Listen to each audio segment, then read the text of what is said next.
നമസ്കാരം. രോഗപ്രതിരോധ സംവിധാനവുമായിട്ട് ബന്ധപ്പെട്ട് ശ്വാസകോശത്തിൻ്റെ പ്രവർത്തനം വളരെ പ്രധാനമാണ്. അതുപോലെ തന്നെ അതിന് വരുന്ന ഡിസോർഡർ മറ്റ് പ്രധാനപ്പെട്ട അവയവങ്ങളെയും നെഗറ്റീവായിട്ട് ബാധിക്കുന്നുണ്ട്. അതുപോലെ ഈ ചാനൽ ആദ്യമായിട്ട് കാണുവാണെങ്കിൽ ഒന്ന് ലൈക്ക് ചെയ്യണം, സബ്സ്ക്രൈബ് ചെയ്യണം, ഷെയർ ചെയ്യണം. ശ്വാസകോശത്തിൻ്റെ ഡിഫൻസ് മെക്കാനിസത്തെ തകർക്കുന്ന, ലങ് കപ്പാസിറ്റിയെ കുറയ്ക്കുന്ന ഏറ്റവും പ്രധാനപ്പെട്ട രണ്ട് കാര്യങ്ങളാണ്. ഒന്ന്, സെഡൻഡറി ലൈഫ് സ്റ്റൈൽ, ശരീരത്തെ ചൂട് പിടിപ്പിക്കുന്ന രീതിയിലുള്ള ജോലിയില്ലാത്ത അല്ലെങ്കിൽ വ്യായാമമില്ലാത്ത അവസ്ഥ. അതുപോലെ പ്രധാനമാണ് പുക, പൊടിപടലങ്ങളുള്ള അന്തരീക്ഷത്തിൽ കൂടുതലായിട്ട് ജോലി ചെയ്യുന്നത്, സഹകരിക്കുന്നത്. ഇത് രണ്ടും ലങ് കപ്പാസിറ്റി കുറയ്ക്കുന്നു. അതുപോലെ അണുബാധ വർദ്ധിപ്പിക്കാനുള്ള പോസിബിലിറ്റി കൂട്ടും.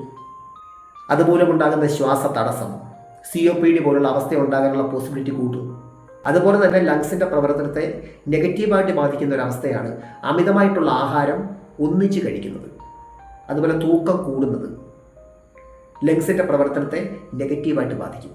നമ്മുടെ ശരീരത്തിൻ്റെ പ്രവർത്തനത്തിന് ആവശ്യമായിട്ടുള്ള വെള്ളം കുടിക്കാതെ ഡീഹൈഡ്രേഷൻ വരുന്നത് ലങ്സിൽ അണുബാധ കൂട്ടാനുള്ള പോസിബിലിറ്റി കൂട്ടും. അമിതമായ മദ്യപാനം എയർവേ ടിഷ്യൂസിനെ ഡാമേജ് ചെയ്യുകയും ന്യൂമോണിയ പോലുള്ള ഇൻഫെക്ഷൻ വരാനുള്ള പോസിബിലിറ്റി കൂട്ടുകയും ചെയ്യും. അതുപോലെ സ്മോക്കിങ്ങും മറ്റേത് രീതിയിലുള്ള പുകകളും ശ്വാസതടസ്സം വർദ്ധിപ്പിക്കും. എല്ലാ ദിവസവും ശ്വസനം ശരിയായ രീതിയിൽ നടക്കാത്തത് നമ്മുടെ ലങ് കപ്പാസിറ്റിയെ കുറയ്ക്കുന്നുണ്ട്. അതുപോലെ ഈ ഡീപ് ബ്രീതിങ് എക്സർസൈസ് ചെയ്യുന്നത് ശരീരത്തിൽ ഓക്സിജൻ അളവ് കൂട്ടാൻ വേണ്ടി മാത്രമല്ല, ഡയഫ്രത്തെ, റെസ്പിറേറ്ററി മസിൽസിനെയൊക്കെ സ്ട്രെങ്തൻ ചെയ്ത് ലങ് കപ്പാസിറ്റി കൂട്ടാൻ വേണ്ടിയിട്ടാണ്. അമിതമായിട്ടുള്ള മാനസിക സംഘർഷം നിരന്തരമായിട്ട് എക്സ്പീരിയൻസ് ചെയ്യുന്നത് നമ്മുടെ ലങ് കപ്പാസിറ്റി കുറയ്ക്കുന്നുണ്ട്. അതന്നെയല്ല, ഒരു നോർമൽ ബ്രീത്തിങ്ങിനെ അത് നെഗറ്റീവായിട്ട് ബാധിക്കും. അതുപോലെ കസേരയിലൊക്കെ ദീർഘനേരം ഇരിക്കുന്ന സമയത്ത് മുന്നോട്ട് കുനിഞ്ഞ് ചടഞ്ഞു കൂടിയിരിക്കുന്ന ആ ഒരു രീതി ലങ് കപ്പാസിറ്റി കുറയ്ക്കും. ഒന്നുകിൽ നട്ടെല്ല് നിവർന്നിരിക്കുക, അല്ലെങ്കിൽ കുറച്ച് ബാക്കിലോട്ടിരുന്ന് ചെസ്റ്റ് വിരിഞ്ഞ തല കുറച്ചൊന്ന് ഉയർന്ന അവസ്ഥയാണ് നല്ലത്. ലങ് കപ്പാസിറ്റി കൂടാനും അതുപോലെ ബ്രീത്തിങ് കറക്റ്റ് ആകാനും നല്ലത് അതാണ്. ശ്വാസകോശത്തിൻ്റെ പ്രതിരോധ ശക്തിയും കപ്പാസിറ്റിയും വർദ്ധിപ്പിക്കുന്ന 3 വ്യായാമങ്ങൾ പരിചയപ്പെടാം. ആദ്യമായി, കംഫർട്ടബിളായിട്ടുള്ളൊരു പൊസിഷനിൽ നട്ടെല്ല് നിവർന്നിരിക്കുക. വജ്രാസനത്തിലോ കസേരയിലോ ഇരിക്കാം. ഇത് മൂക്കും വയറും ഒരുപോലെ ഉപയോഗിച്ച് ചെയ്യുന്ന ഒരു വ്യായാമമാണ്. ആദ്യമായി വലത് മൂക്ക് അടച്ചു പിടിച്ച് ഇടത് മൂക്കിൽ കൂടെ ശ്വാസം ഡീപ്പായിട്ട് ഉള്ളിലേക്ക് എടുക്കുക. തുടർന്ന് അതേ മൂക്കിൽ കൂടെ തന്നെ ശ്വാസം ഘട്ടം ഘട്ടമായിട്ട് പുറത്തേക്ക് വിടുക.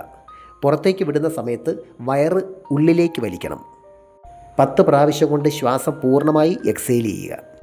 ഇത് നമ്മുടെ ലങ്സിനെ, സൈനസിനെ, റെസ്പിറേറ്ററി മസിൽസിനെയൊക്കെ സ്ട്രെങ്തൻ ചെയ്യാൻ വളരെയേറെ സഹായിക്കും. ഇതുപോലെ തന്നെ ഇടത് മൂക്ക് അടച്ചു പിടിച്ച് വലത് മൂക്കിൽ കൂടിയും ചെയ്യാം.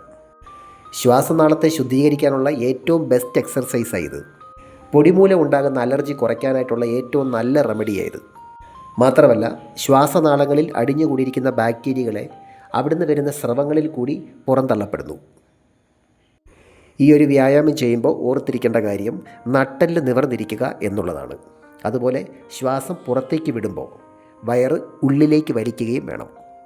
അടുത്തതായിട്ട് ഏറ്റവും പ്രധാനപ്പെട്ട ഒരു ബ്രീത്തിങ് എക്സർസൈസാണ് അനുലോമ വിലോമ പ്രാണായാമം.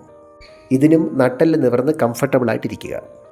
തള്ളവിരൽ കൊണ്ട് വലത് മൂക്ക് അടച്ചു പിടിച്ച് ഇടത് മൂക്കിൽ കൂടെ ശ്വാസം ഡീപ്പായിട്ട് ഉള്ളിലേക്ക് എടുക്കുക.